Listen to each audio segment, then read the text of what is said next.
Hey everyone, just wanted to take this opportunity to show you a different type of base.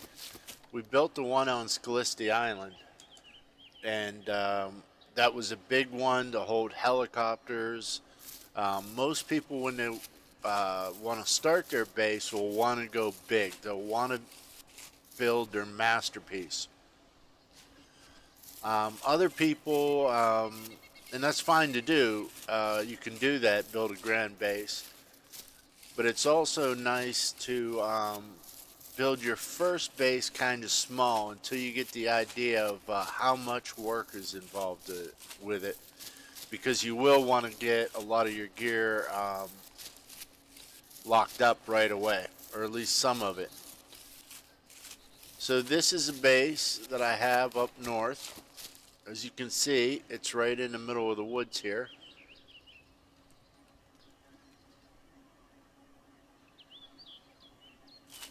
I picked some light colored trees, these birch trees. Excuse me. Because the light color at night rendered in pretty easy, or easier, so I could find it at night. So you have to have some kind of landmark to be able to find your own base at night, because believe it or not, this wood is really, really dark on a full-on rain. So this is just one type here. Close the gate. As you can see, I got a little fire going today. I built my traditional stash that we talked about earlier underneath the corner, and it's very important to know how far back to the wall on each side and where the ladder is going to be. That's why it takes kind of a little bit of practice. The first thing I did was I set up 2 tents. I kind of knew where this one was going to be. This one I screwed up.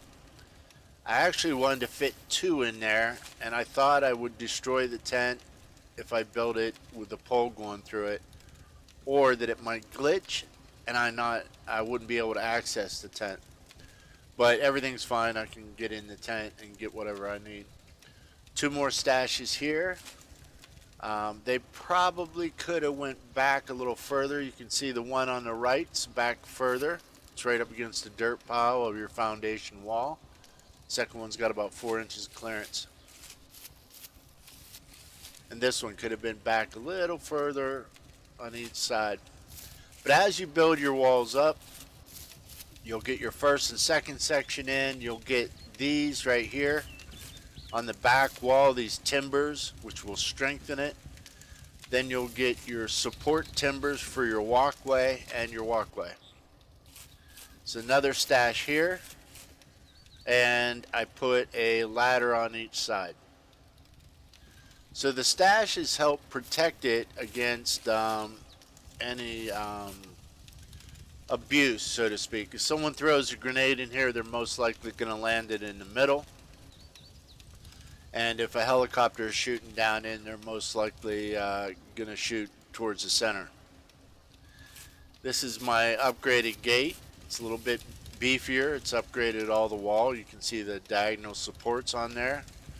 And then I also built right around this tree. And if you look really closely, you can see that tree wagging back and forth. And it doesn't seem to be affecting anything. The reason some guys do this, build right around trees, excuse me, and build right around exact set of trees, is because they want to protect the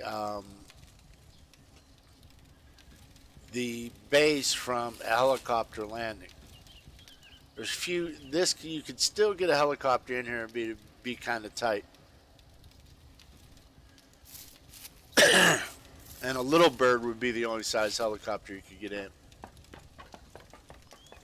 So some guys will build it to where the trees are so thick you can't get in there. So as you can see when you're standing, I'll show you a little bit. You can see where the gun is at right there. So you're able to shoot out, but your head is exposed. If you get hit one time in the head, you're dead. But you're able to aim out. So you have to keep that in mind. How far are you going to see? Where's the attack coming from? And when you crouch down, you want to be totally hidden and protected. And these are just about the right size to do all that. I got this wall a little crooked here.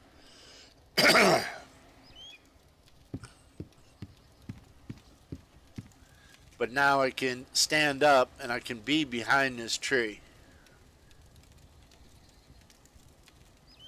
And I can try to get a shot out. This is the ACOG scope on an M16, one of my favorite guns in the game.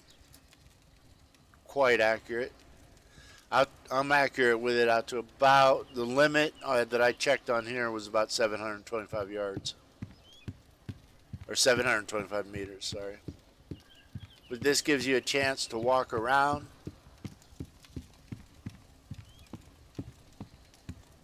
Look outside your base. It's not the best defensible position there is, and I'll tell you why. Yes, it's on the high ground. You always want to be on the high ground if you can to prevent people from shooting down in your base. But they have these big rocks around here, which they have got just a ton of cover, and it falls off over a hill. I originally wanted a view here, but it didn't work out as much as I thought. On a clear sunny day, it works out great. You can see my tree on the back here. I built right up to it. So this is a smaller base. You can't fit a helicopter in here, but it's a little cozier, a little nicer, and it actually is 3 wall sections in the back long, 2 wall sections wide. So I call that a 2x3. Another tree right on the corner here, which is not inside, but I can still cover myself from it a little bit. If I could find a ladder signal down.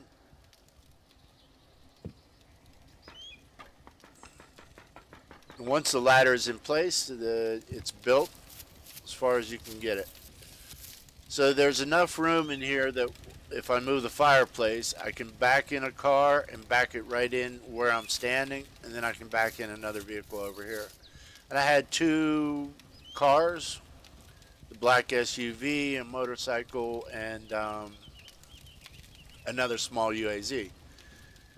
Now, on these stashes here for my storage, they need cleaned out and they need things that need moved around. This one wasn't built all the way up. I can only fit 1 weapon item. This is another one, 2.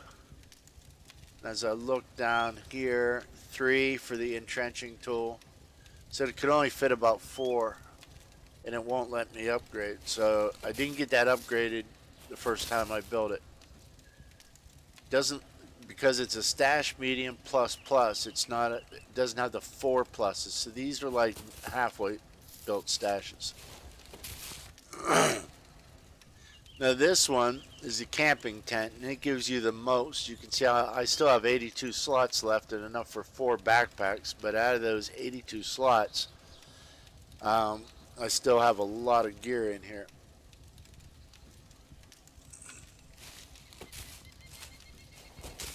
The tent, 16 slots, or 12 left for gun, but it's usually 16 and 125, 3 for backpacks. And I always keep, this Alice pack and Survival ACU is just a throwaway pack. In case I lose it, it's not one I'm going to cry about.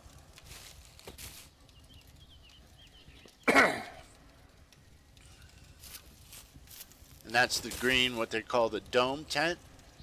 And then I have my guns in here.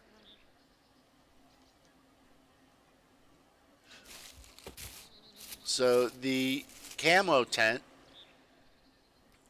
holds more than the dome tent, and I usually like to carry a camo tent with me when I go on a mission, in case I need to store a lot of guns or a lot of gear, whatever I get off the mission, really fast, and I just don't have a vehicle, I don't have a place to put anything.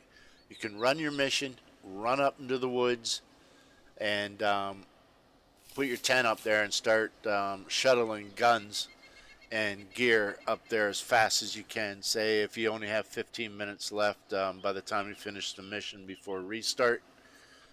Restart will despawn everything at the mission, so sometimes it's just a mad dash and a grab, and you won't have time to build a stash. A lot of guys will use one of these tents depending on the color and what surroundings you're trying to match up. The camo tent in the dark green pine tree sticks out like a sore thumb.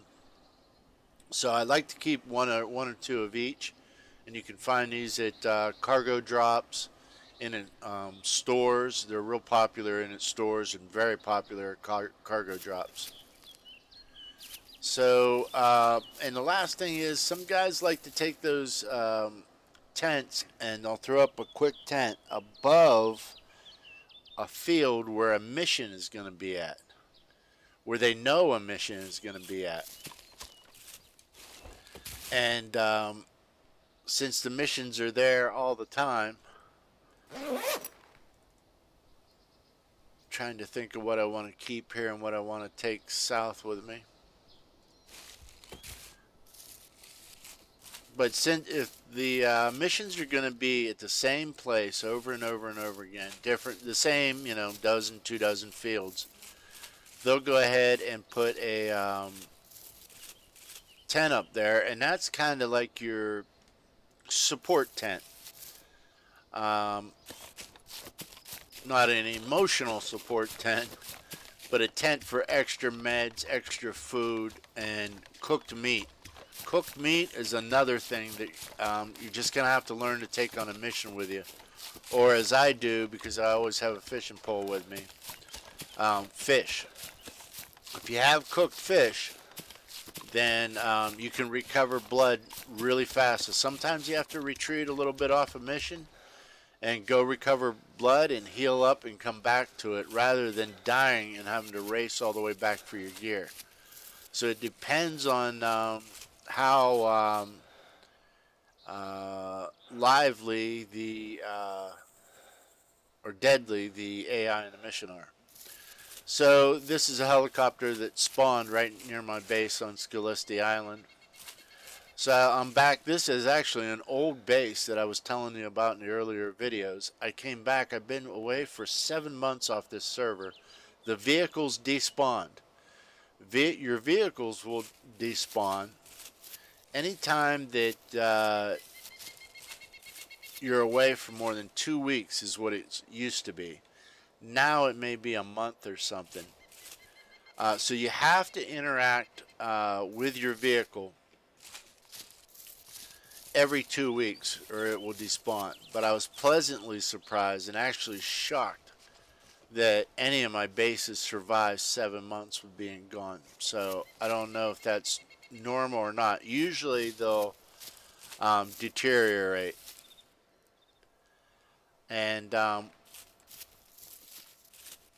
once they deteriorate, when you go up to the wall and approach the wall, it'll say you need to do maintenance on it, and then it will tell you what you need to fix. As you can see, it has a gunner's door on the front left for the Mi-17 helicopter, and there's a rear gunner's door. Now this gunner back here is very important, because unlike the Huey, which has it in the midsection left and right side of the gunship, here they have it the aft gunner.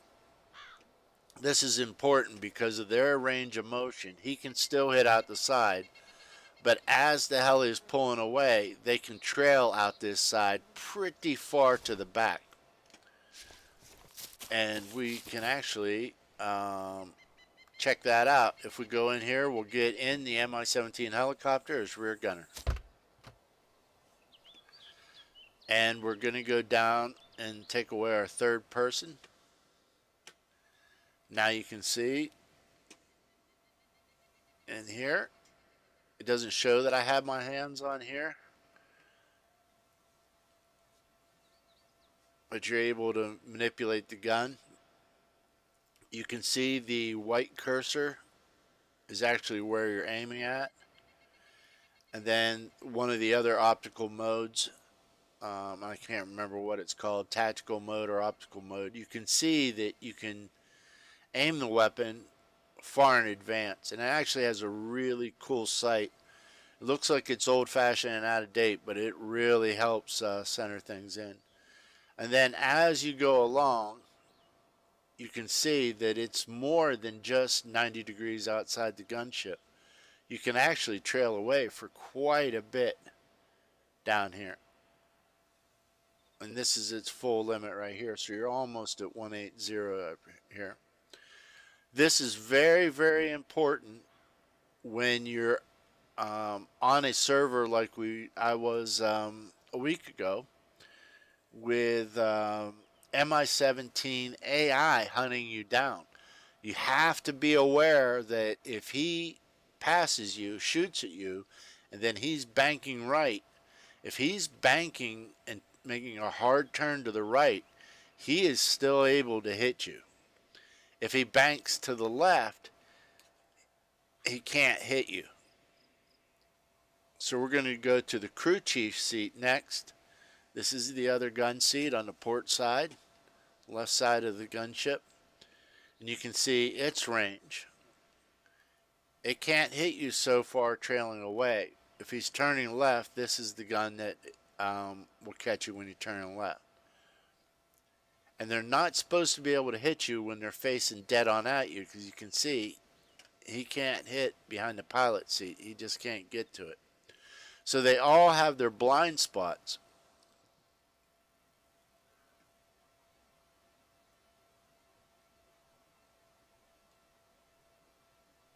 We'll move to the back seat now, which is what they call the back seat on here, is actually the passenger seat. Back out a little bit. Rear view mirrors.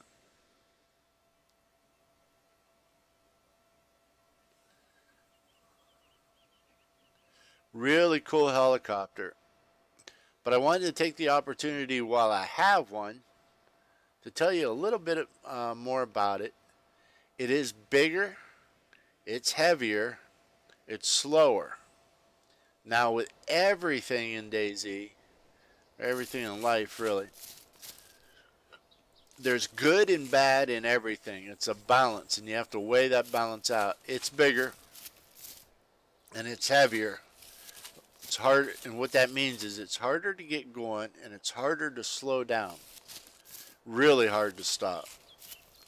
It just, for me, it takes a long time. Each one you have to be standing in a certain spot to get to the gear, and you just have to memorize them. The tail section is where you stand on the Huey. So for the Huey helicopter, you can get right down here and you can scroll and hit gear. In the aft section, you can hit gear there. But for this one, we can go right up by the gunner's door. And it'll give you that same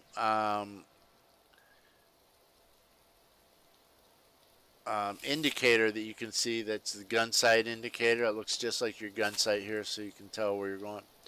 Get in as rear gunner, get in as crew chief, get in as pilot, ride in the back, or the gear. I just have some fish and stuff in here, but you can see I think this had 2, 4, 6, 7, 13, 14, 15, 16, 17, 17. So this had room for 10 weapons, 50 items, 10 backpacks. The Little Bird helicopter, I believe, has 5 and 30 and maybe 1 there. So it holds more gear. It's which is good. It's heavier. It's pretty much bulletproof because it has greater armor on it. So it's very difficult to get shot down when you're in one of these. It has, so that's good. As you can see, the blades on it are huge. So you have to consider that when you're parking in a base, that you have to have those. If you're going to have one of these, your base has to be pretty big, not only to land it, but to clear all those blades so you don't damage it. The other advantages and disadvantages are all the helicopters, I believe, have a 1,000-liter tank on every size, whether they're big or small, if my memory's right. You can see this is a rather long one, especially if you include the blades too. So your base has to be pretty good, and you have to have enough room to gently land one of these things inside there, so you have to give yourself some elbow room in a base. Besides being harder to shoot down and being a little slower to come up to speed, a little slower to slow down, it is the fastest helicopter in the game. You can get up to 330 knots on here, and driving a car, you can get up to 50, 70 kilometers. I said knots. I mean kilometers per hour for here. I got up to 330, I think, if you're really hammering it. A car can go 50 or 70, but you have to slow down over roads and back and forth.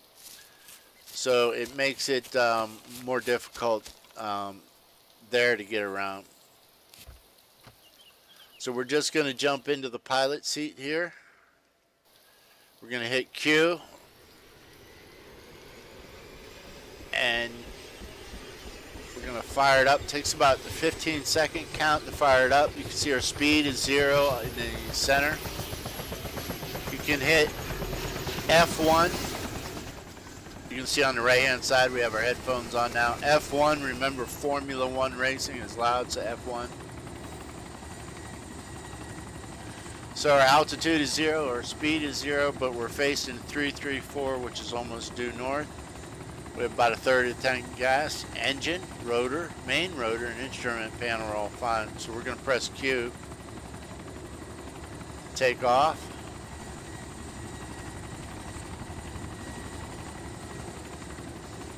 We're already doing a negative 33 kilometers. That was on a slight uphill, so that might have been the reason it jumped back a little bit. 66 feet off the ground. And as you can see, because of the rotation of the blades, and you can see which way on here, hopefully the blades are turning. That's what they call auto rotation, I believe. It imparts a force on the helicopter. It's twisting as the blades go around, and that actually has, because there's friction, not only from the blades to the air, there's friction from your rotor spinning around. So we'll go into free look here. That way we can look down inside the base. And we can hit W to tilt us forward just slightly. This takes practice. You can go into ARMA 2 flight school to fly the helicopters in there. I think I learned on a Huey.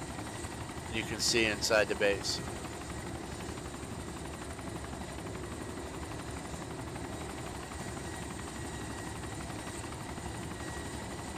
So I like to go into free look and then take it out of free look later on. This is a slower helicopter, so it's not as difficult to get into trouble while you're flying around, as long as no one's pursuing you. It's not as quick and nimble as the Huey, or especially the Little Bird. The Little Bird is probably, for me, the easiest to fly. Huey is the next easiest. And it looks like I was up here in the dark last night, pitch black, raining hard, and it was actually difficult to find my base and stashes.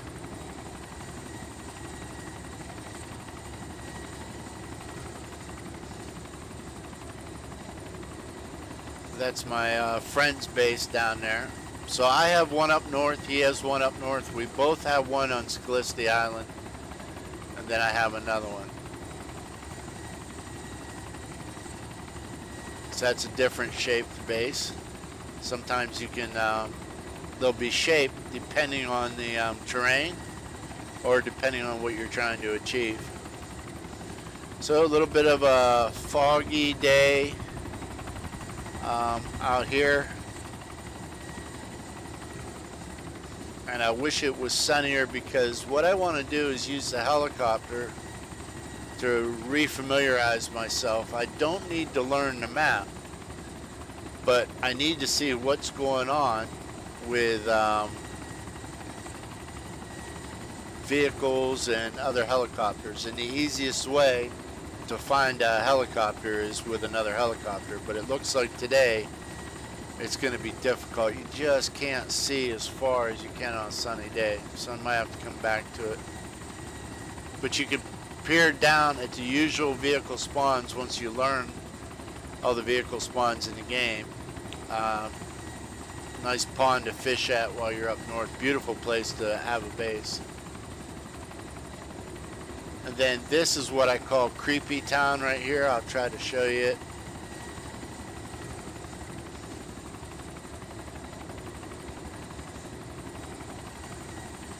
If I can get this thing to relax a little bit. This is an odd thing that they have up north here. There's lit fires at night, about 6 of them.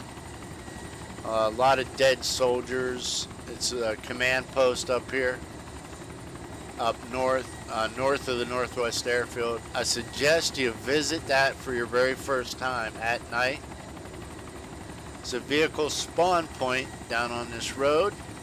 It's a vehicle spawn point right behind this, in the corner there. No vehicle there today. And on Skalka, in the field around here, is supposed to be a heli spawn point.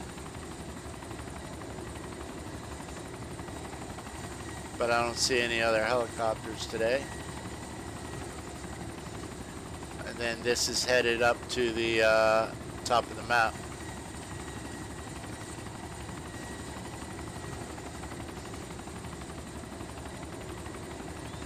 And you'll just have to look. Most of the spawn points are the same on every server, generally.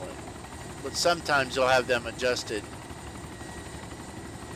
There's a fuel tank down there. That is a nice, lonely, far north, out-of-the-way place to be able to park a helicopter or a vehicle and refuel without having to worry about people shooting at you. And it's important to know where these are at, because you do not want to land your brand new shiny fixed up helicopter in downtown Cherno or anywhere near Electro. You will lose it probably before you can get it landed. People will start shooting at you. But the most clever of all will start shooting at you after you landed. They will wait for you to safely land and exit the vehicle, because they just do not want to damage their brand new helicopter that they're going to own in the next 10 minutes.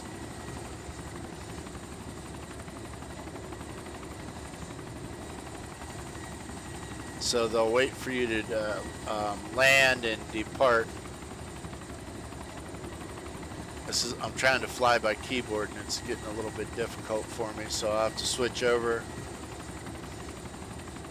to flying by mouse now. This helicopter is a little bit nose heavy, really nose heavy, so you got to get used to it. And you always have to keep an eye on your fuel tank. It takes about, I'd say, about 250 liters of fuel to fly across the map. If you get 6 empty fuel cans, you can refill them at the fuel station all at once. So 6 times 20 is 120 liters. You're putting 120 liters a pop into it. So it fills pretty fast. If you have to run into town, you better have at least 12 fuel cans to be able to get into town. We finished the road all the way to the north of the map now.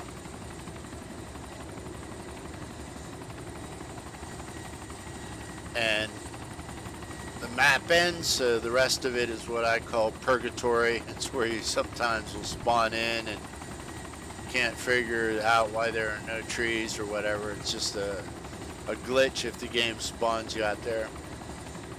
So I think I'm going to fly down to Scaliste Island and park this. I'm going to pick up some more fuel cans, because last night I actually had to fill it with 5-liter fuel cans. Trying to fill a 1,000-liter tank with 5-liter cans is quite a ordeal. Took a long time, but no, I got it in the dead of night when no one else was on the server, and I actually landed it on the highway in town by Solnikne and on the East Coast, and refueled it right then and there, because I knew no one would bother me on a night that was just so dark you couldn't see your hand in front of your face anyway, so I knew there wouldn't be other players online. So I got a few things to do down on Scaliste Island, and then in the next episode we are going to start another base, the very tricky base that is difficult to build but worth it, down at Cami, and it's called the Cami Shovo Beach Base. So that'll be in the next 1 or 2 episodes, so tune in for that. And I'm going to probably park this and wait for the weather to change before I go flying again, so I can see as much as I can. One of the things that I do want to add on to here with the availability to see is I need to go to do some heli crash sites to look for some night vision goggles.